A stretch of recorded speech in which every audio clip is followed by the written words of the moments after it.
இந்த ரீல்ஸை பார்த்தவட்டியே டக்குன்னு ஸ்க்ரோல் பண்ணிடாதீங்க. ஒரு 3 மினிட்ஸ் இந்த வீடியோ மட்டும் பாருங்கள். யூஸ்ஃபுல்லாக இருந்தால் எடுத்துக்கங்க. இந்த வீடியோ வந்து மெயினாக யாருக்குன்னா பேரண்ட்ஸுக்கும் டீச்சர்ஸுக்கும் தான். இப்போது எல்லாத்துக்குமே குழந்தைங்க இருக்கும். எல்லாருமே படிங்கன்னு சொல்லுவீங்க. ஆனால் படிப்பு இல்லாமல் எதுவுமே பண்ண முடியாது. படிப்பு தேவை தான்.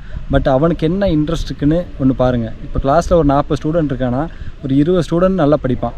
20 ஸ்டூடெண்ட்டுக்கு ஸ்போர்ட்ஸில் வந்து செம்ம இன்ட்ரெஸ்ட் இருக்கும். அவனையும் நம்ம படிக்க வச்சா என்ன பண்ணுவான்? வீட்டில் சொல்கிறாங்கன்றதுக்காக படிப்பான். படிச்சுட்டு எல்லா படிக்கிறவங்களுக்கும் 15,000 ரூபா தான் சம்பளம். மீறி போய் நல்லா படித்து ஒரு 10 பேர்த்துக்கு அவன் படித்த வேலை கிடைக்கும். அவனுக்கு மட்டும் தான் நல்ல சேலரி கிடைக்கும். மற்ற எல்லாருமே ஃபேமிலி கமிட்மெண்ட்ஸுக்காக படிச்சுட்ருப்பான்.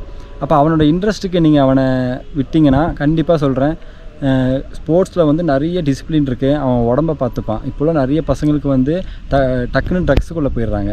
ட்ரக்ஸுக்குள்ளே போனால் உடம்பை பற்றி எதுவுமே கேர் பண்ணிக்காமல் டக்குன்னு அவங்களுக்கு உடம்பு வந்து பிரச்சனை ஆயிடுது. இதே அவன் ஸ்போர்ட்ஸில் போனான்னா உடம்பை வந்து ஒரு கோவில் மாதிரி பார்த்துப்பான். வந்து ஸ்போர்ட்ஸ் கோட்டாவில் இப்போ கவர்மெண்ட் நிறைய வேலை கொடுக்குது.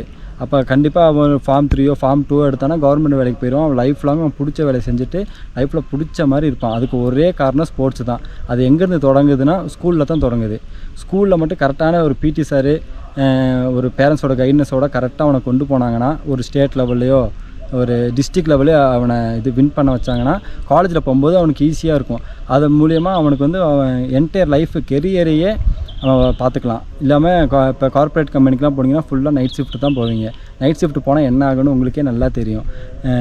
ஒரு வருஷம் நல்லாயிருக்கும், 2 வருஷம் நல்லாயிருக்கும் இந்த வயசுக்கு. அதுக்கப்புறம் சம்பாதிச்ச காசு ஃபுல்லாகவே கொண்டு போய் ஹாஸ்பிட்டலில் தான் கொடுக்க வேண்டி வரும். அதனால் அவனுக்கு பிடிச்ச விஷயத்தில் ஸ்போர்ட்ஸில் ஏதோ ஒரு ஸ்போர்ட்ஸ், இந்த ஸ்போர்ட்ஸுன்னு இல்லை, எந்த ஸ்போர்ட்ஸ் அவனுக்கு இன்ட்ரெஸ்ட் இருக்கோ அதை அவனுக்கு கொஞ்சம் தூக்கி கொடுங்க.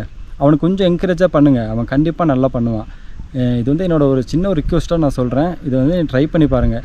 இப்போ வெளியே இருக்க பசங்க எல்லாம் மதுரை பசங்க, திண்டுக்கல், அந்த ஊரில் எல்லா பசங்களும் என்ன பண்ணுறாங்கன்னா எல்லாம் ஸ்போர்ட்ஸில் இருக்காங்க, போலீஸ் ஆயிடுறாங்க. ஏன்னா ஸ்போர்ட்ஸ் கோட்டானால. ஆனால் நம்ம ஊர் பசங்களுக்கு படிப்பும் கம்மியாக தான் இருக்கும், ஸ்போர்ட்ஸும் கம்மியாக தான் இருக்கும். எது பண்ணுன்னு தெரியாமல் அங்கிட்டு இங்கிட்டு தள்ளாடி லைஃபே ஒரு மாதிரி போயிடுது. அதனால் ஸ்போர்ட்ஸில் இம்பார்ட்டன்ஸ் கொடுங்க. படிப்புக்கு கொடுக்குற அதே இது ஸ்போர்ட்ஸுக்கும் கொடுங்க. பையனோட லைஃபு ஃப்யூச்சர் பிரைட்டாக இருக்கும். கைஸ், என் ஃப்ரெண்டு சொல்கிறது உங்களுக்கு உண்மைன்னு பட்டுச்சுன்னா இந்த வீடியோவை லைக் பண்ணுங்கள்.